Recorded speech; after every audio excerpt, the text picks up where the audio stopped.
নমস্কার বন্ধুরা, আজ আমি আপনাদের সাথে এমন একটি বিষয় নিয়ে কথা বলবো যা একজন সাধারণ মানুষকে অসাধারণে পরিণত করে, আর তা হলো উৎসর্গ বা ডেডিকেশন।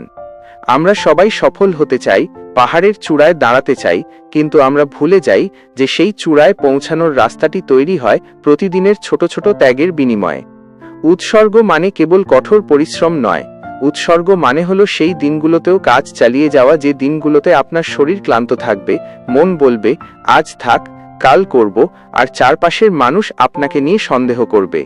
মনে রাখবেন, জগৎ কেবল বিজয়ীদের দেখে, কিন্তু আয়না জানে আপনি কতটা পুড়ে খাঁটি সোনা হয়েছেন। আপনি যখন আপনার স্বপ্নের প্রতি 100% উৎসর্গীকৃত হবেন, তখন আপনার কাছে কোনো প্ল্যান বি থাকবে না।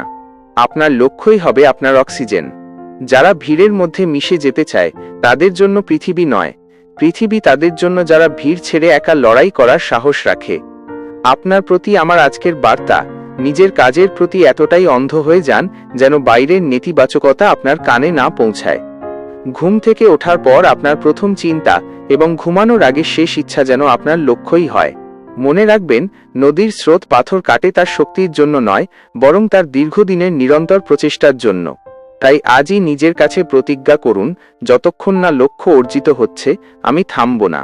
আপনার আজকের এই উৎসর্গই কালকের ইতিহাসে আপনার নাম লিখবে। নিজেকে এমনভাবে তৈরি করুন যেন আপনার অনুপস্থিতি লোকে অনুভব করে এবং আপনার উপস্থিতি জগৎকে পথ দেখায়। এগিয়ে যান, কারণ আপনার ভেতর এক অপরাজিত শক্তি লুকিয়ে আছে। শুধু দরকার সেই শক্তিকে সঠিক লক্ষ্যে উৎসর্গ করা। এডুভাইব স্টুডিওর এই বার্তাটি যদি আপনার রক্তে আগুন জ্বালিয়ে থাকে, তবে ভিডিওটি শেয়ার করুন এবং কমেন্টে লিখুন, আমি পারবই। আমাদের সাথে জুড়ে থাকতে চ্যানেলটি সাবস্ক্রাইব করুন। ধন্যবাদ।